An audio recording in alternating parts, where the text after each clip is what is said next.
Hello students. आज हम लोग मल्टीपल चॉइस क्वेश्चंस जो ऑप्टिक्स यानी प्रकाशिकी से संबंधित है। तो चलिए शुरू करते हैं। कॉपी पेन निकाल लेंगे और नोट करना शुरू करेंगे। पहला क्वेश्चन है, what is the law of reflection? परावर्तन का नियम क्या है?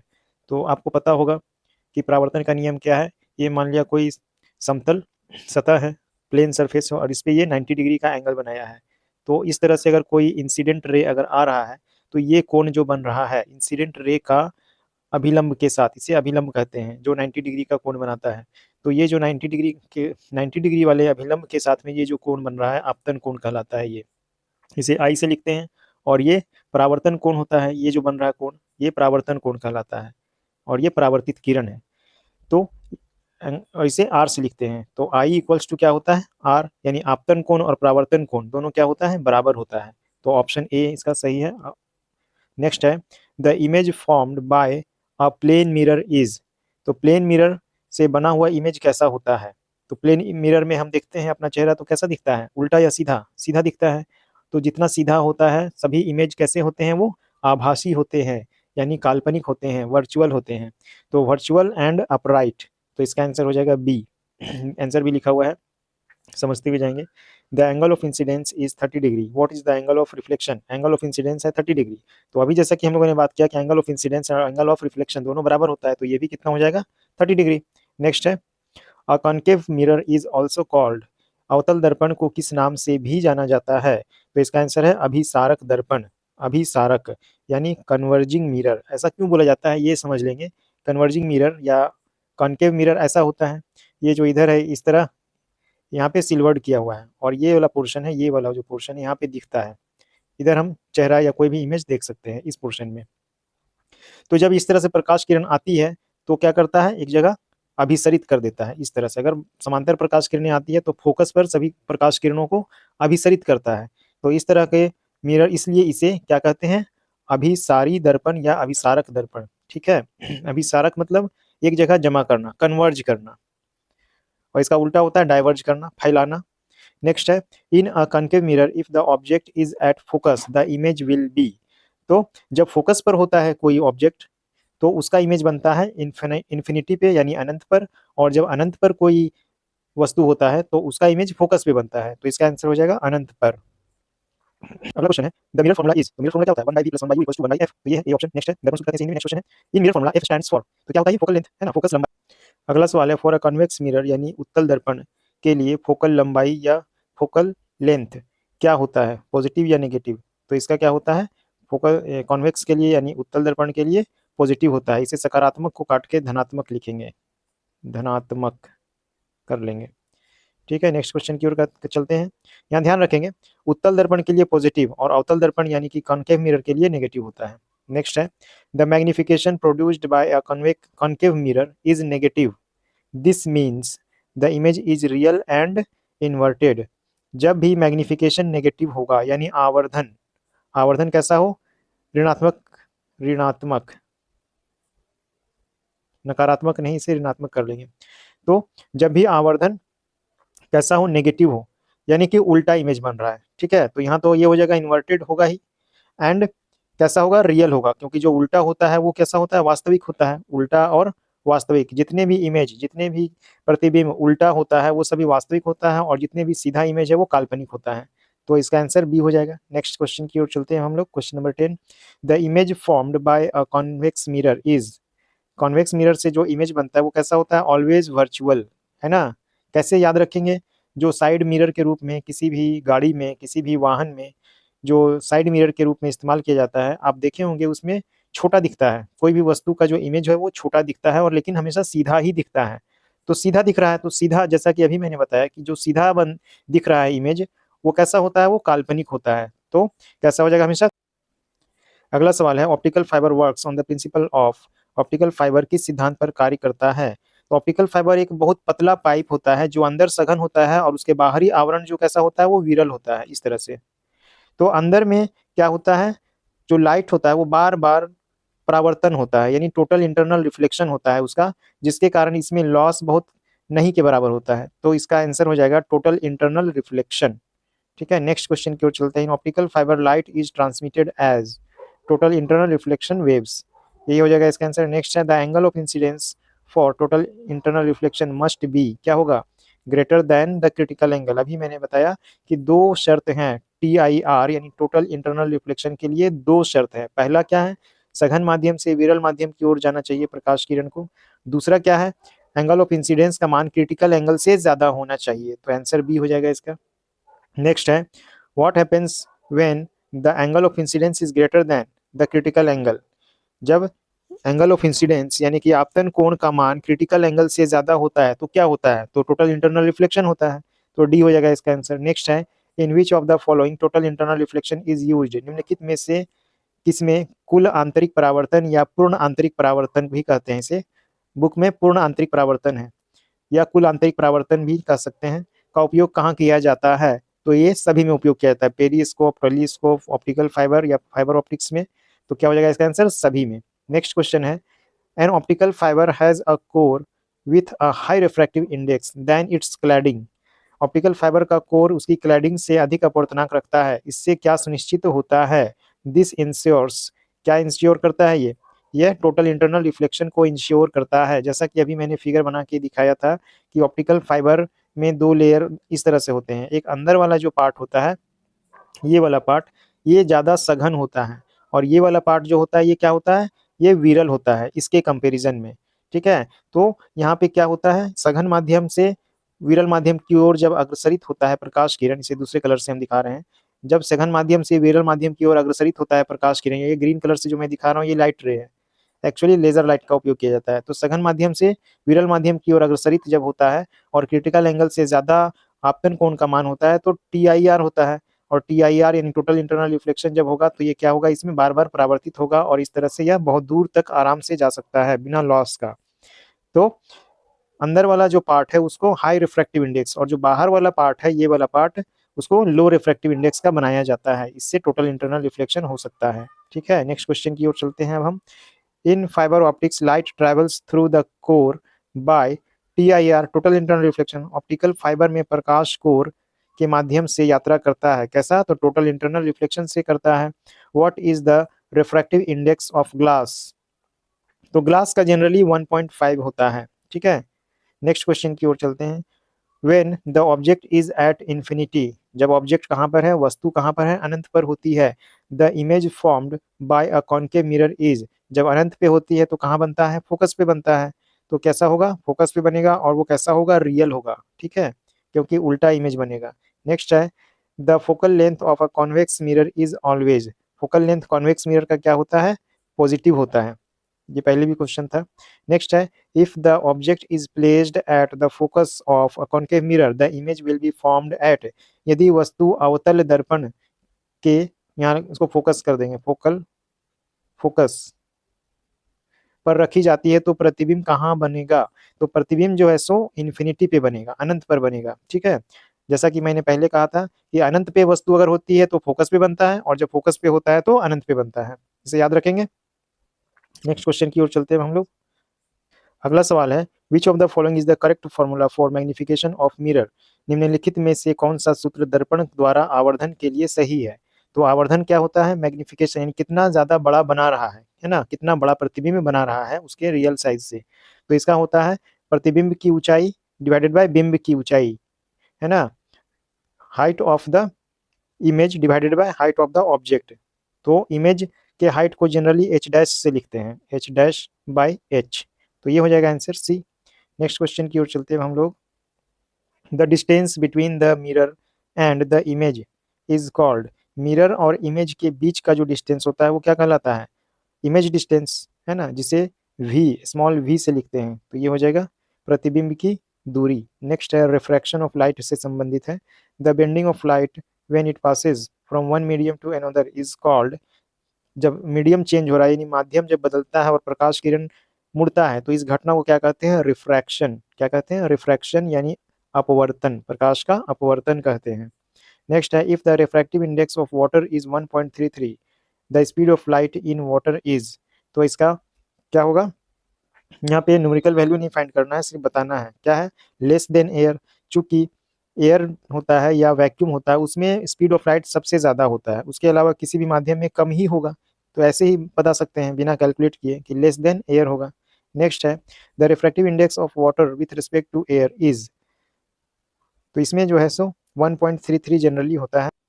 नेक्स्ट क्वेश्चन है the phenomenon of refraction, internal reflection and dispersion of light is responsible for, प्रकाश के अपवर्तन, आंतरिक परावर्तन तथा वर्ण विक्षेपण की घटना निम्नलिखित के लिए जिम्मेदार है। तो इसमें देखेंगे 3 घटनाएं होती है, रिफ्रैक्शन, इंटरनल रिफ्लेक्शन और डिस्पर्शन। तो इन तीनों घटनाओं के एक साथ होने के कारण क्या बनता है, रेनबो बनता है, यानी इंद्रधनुष का निर्माण होता है। इसे याद रखेंगे, ये इंपॉर्टेंट क्वेश्चन है। पूर्ण आंतरिक परावर्तन भी होता है, अपवर्तन भी होता है और प्रकाश का वर्ण विक्षेपण भी होता है। नेक्स्ट है the angle of refraction is always measured relative to, किसके रिलेटिव मापा जाता है, तो नॉर्मल के रिलेटिव मापा जाता है। यहाँ पे इसको कर लेंगे अभिलंब। जैसे ये मान लिया कि इधर हवा है और इस इंटरफेस के नीचे पानी है और यहाँ पे अभिलंब डाला गया है और इस तरह से प्रकाश किरण आ रही है, तो सघन माध्यम से विरल माध्यम से सघन माध्यम में आएगी तो इस तरह से मुड़ जाएगी। तो जो भी एंगल ऑफ रिफ्रैक्शन होता है तो ये किससे मापा जाता है, इस लाइन के रेस्पेक्ट में मापा जाता है। तो ये लाइन क्या है, ये अभिलंब है, यानी कि परपेंडिकुलर या नॉर्मल इस प्लेन पर। नेक्स्ट है the total internal when light travels from denser medium to rarer medium the angle of refraction will be, क्या होगा, greater than the angle of incidence. कैसे, इसको देख लेंगे। जब प्रकाश सघन माध्यम से विरल माध्यम से, विरल कर लेंगे, विरल माध्यम में जाता है, सघन माध्यम से विरल माध्यम में, ये सघन हो गया, इधर विरल हो गया। तो इस तरह से जब प्रकाश किरण आ रहा है, प्रकाश किरण इस तरह से आ रही है, तो सघन माध्यम से जब विरल माध्यम में आती है तो अभिलंब से दूर हट जाती है। तो ये हो गया I और ये हो गया R, यानी I is less than R, यानी R इज ग्रेटर देन। तो क्या होगा, angle of refraction, angle of refraction is greater than angle of incidence. तो क्या है, greater than the angle of incidence. Next है अधिक होगा। नेक्स्ट है question the phenomenon of total internal reflection is used in optical fibre. अगला सवाल है विच of the following is an example of total internal reflection, mirror, twinkling of stars, mirage, thin film of soap bubble. तो इसमें है मृग तृष्णा या मिराज, इसका सही आंसर है। ये क्या होता है मृग तृष्णा, जब रेगिस्तान में कोई व्यक्ति होता है तो बहुत दूर कहीं पानी दिखता है, कोई तालाब दिखता है, और जब वहां पे वो व्यक्ति जाता है तो वहां तालाब नहीं होता है। ऐसा प्रकाश के पूर्ण आंतरिक परावर्तन के कारण होता है। नेक्स्ट क्वेश्चन है the cause of great shine in a diamond is, हीरे में अत्यधिक चमक का कारण है, तो इसका भी क्या है, प्रकाश का पूर्ण आंतरिक परावर्तन, सही होगा। पूर्ण आंतरिक परावर्तन के कारण हीरा जो है वो बहुत ज्यादा चमकदार दिखाई देता है। Next refractive index of the core of N optical fibre is greater than that of the cladding which causes total internal reflection, ये क्वेश्चन पहले भी था। पानी में रखा जाता है, a concave mirror is held in water, what should be the change in the focal length of the mirror. तो फोकस दूरी में क्या परिवर्तन होना चाहिए, तो इसका आंसर होगा वही रहना, रिमेन सेम, क्योंकि यहाँ ध्यान देंगे ये मिरर है, मिरर को जब पानी में डुबाते हैं तो मिरर का जो वक्रता होता है वो तो वही रहता है, वो तो चेंज नहीं होगा पानी में डालने से, इसलिए इसका होगा सेम। और पानी का जो रिफ्रैक्टिव इंडेक्स है मिरर के रिफ्रैक्टिव इंडेक्स से उन दोनों में कोई संबंध नहीं होता है, लेकिन जब लेंस को पानी में डालेंगे तो उसका फोकस दूरी घट जाएगा, क्योंकि लेंस का जो रिफ्रैक्टिव इंडेक्स है और पानी का रिफ्रैक्टिव इंडेक्स है दोनों में संबंध है, इसलिए लेंस में चेंज होगा लेकिन मिरर में चेंज नहीं होगा। नेक्स्ट क्वेश्चन है the focal length of concave mirror is always, तो कॉन्केव मिरर है यानी अवतल दर्पण है, तो इसका जो फोकस दूरी होगा वो हमेशा ऋणात्मक होता है, तो इसका आंसर हो जाएगा नेगेटिव। नेक्स्ट क्वेश्चन है समतल दर्पण की फोकस दूरी होती है, तो समतल दर्पण की फोकस दूरी अनंत होती है, इनफाइनाइट। क्यों, क्योंकि वक्रता इसमें नहीं होता है, समतल दर्पण में वक्रता होता ही नहीं है,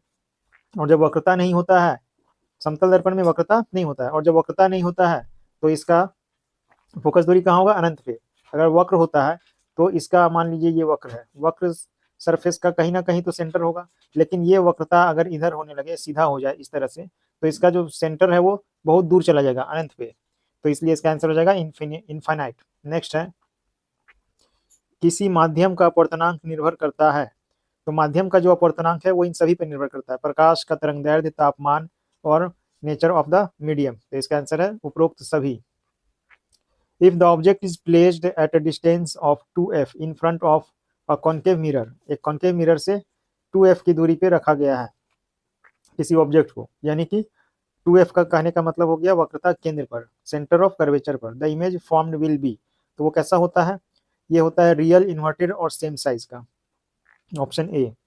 नेक्स्ट हो जाएगा, क्वेश्चन है लेंस की शक्ति की इकाई है, ये क्या होता है? डायोप्टर होता है। नेक्स्ट है the phenomenon of refraction occurs due to, refraction यानी अपवर्तन क्यों होता है? Change in speed of light, speed of light change होता है यानी कि प्रकाश की गति में परिवर्तन होता है, इसलिए उसका अपवर्तन होता है। नेक्स्ट है उत्तल लेंस समांतर प्रकाश किरणों को किस एक बिंदु पर संग्रहित या एक जमा करना, संगठित यहाँ लिखा है, करता है, यह बिंदु कहलाता है। यानी कि कॉन्वेक्स लेंस जो है, इस तरह से कॉन्वेक्स लेंस है, तो पैरेलल लाइंस जो आते हैं, पैरेलल लाइट, उसे क्या करता है? फोकस पे एक जगह जमा कर देता है। तो इसका आंसर हो जाएगा मुख्य फोकस, प्रिंसिपल फोकस। नेक्स्ट है which mirror is used in headlights of cars, car के हेडलाइट में कौन सा मिरर इस्तेमाल किया जाता है? तो ये कॉनकेव मिरर, अवतल दर्पण होता है। Next the speed of light in vacuum is approximately, ये होता है 3.8 into 10 to the power, sorry 3 into 10 to the power 8 metre पर सेकेंड। नेक्स्ट है the magnification of a plane mirror is, तो प्लेन मिरर में क्या होता है? जो हमारा जो इमेज दिखता है वो सेम साइज का होता है, तो सेम साइज का इमेज दिखता है, तो आवर्धन का क्या होता है? m equals to H dash by H, तो दोनों तो सेम है, तो इसका आवर्धन कितना हो जाएगा? 1। नेक्स्ट है एक किरण जो लेंस के प्रकाशिक केंद्र से गुजरती है, जब प्रकाशिक केंद्र से गुजरता है तो उसमें कोई भी विचलन नहीं होता है, तो ये हो जाएगा पासेज अनडेविएटेड, यानी कि बिना विचलन के पार कर जाती है। नेक्स्ट क्वेश्चन है द एंगल ऑफ इंसिडेंस,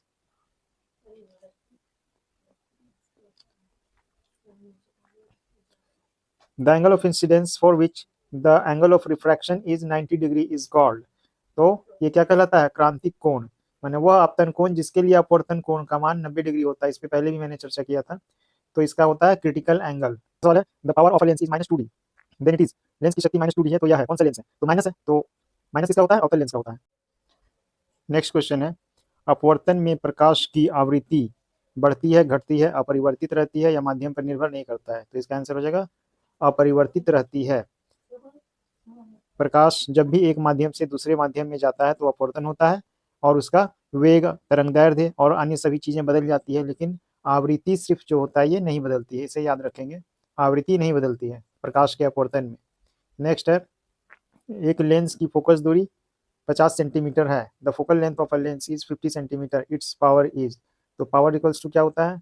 यहाँ ध्यान देंगे ये सेंटीमीटर में दिया है, तो P इक्वल्स टू होगा 100/f, क्योंकि सेंटीमीटर में दिया है, जब मीटर में रहता है तो 1/f होता है, तो 100/50, इसका मतलब 2 डायोप्टर, तो इसका हो जाएगा +2 डायोप्टर।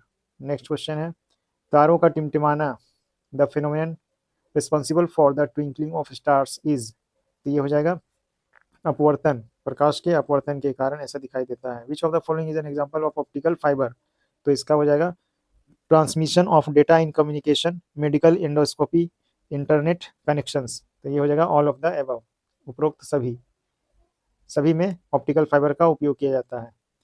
नेक्स्ट है the magnification produced by a convex mirror is always, तो कॉन्वेक्स मिरर में हमेशा छोटा प्रतिबिंब बनता है, जो व्हीकल्स में रहते हैं साइड मिरर, उसमें कैसा बनता है? उसमें छोटा प्रतिबिंब बनता है हमेशा, चाहे वह वस्तु निकट हो या दूर हो, तो इसका हो जाएगा आवर्धन कितना होगा? हमेशा 1 से कम। नेक्स्ट है the refractive index of water is 1.33, refractive index दे दिया है, एन का value 1.33। What is the speed of light in water, तो एन इक्वल्स टू क्या होता है? c/v, और v पूछा गया है, तो v equals to c/n, that is 3 into 10 to the power 8 divided by 1.33, इसको सॉल्व करेंगे तो 2.25 into 10 to the power 8 metre पर सेकेंड आएगा, तो ये हो जाएगा ए का answer. Next the refractive index of a medium is maximum for diamond, diamond का रिफ्रैक्टिव इंडेक्स सबसे ज़्यादा होता है। नेक्स्ट यदि वायु की तुलना में कांच का अपवर्तनांक 1.5 है तो कांच में प्रकाश का वेग होगा, यहाँ n का वैल्यू दे दिया है, फिर 1.5 और पूछ रहा कांच में प्रकाश का वेग क्या होगा, तो हम जानते हैं n इक्वल्स टू होता है c/v, then v equals to c/n, c का वैल्यू होता है 3 into 10 to the power 8 divided by n का वैल्यू 1.5। इसे करेंगे सॉल्व तो 2 इंटू 10⁸ 10⁸ आया। तो ये हो गया आंसर 2 इंटू 10⁸ मीटर पर सेकेंड। नेक्स्ट क्वेश्चन की ओर चलते हैं जो लास्ट है। क्रांतिक कोण C और अपवर्तनांक n के बीच क्या संबंध है? तो ये क्या होता है, sign C equals to 1/n। तो ये था 60 महत्वपूर्ण प्रश्न, इसे प्रैक्टिस कर लेंगे अच्छे से।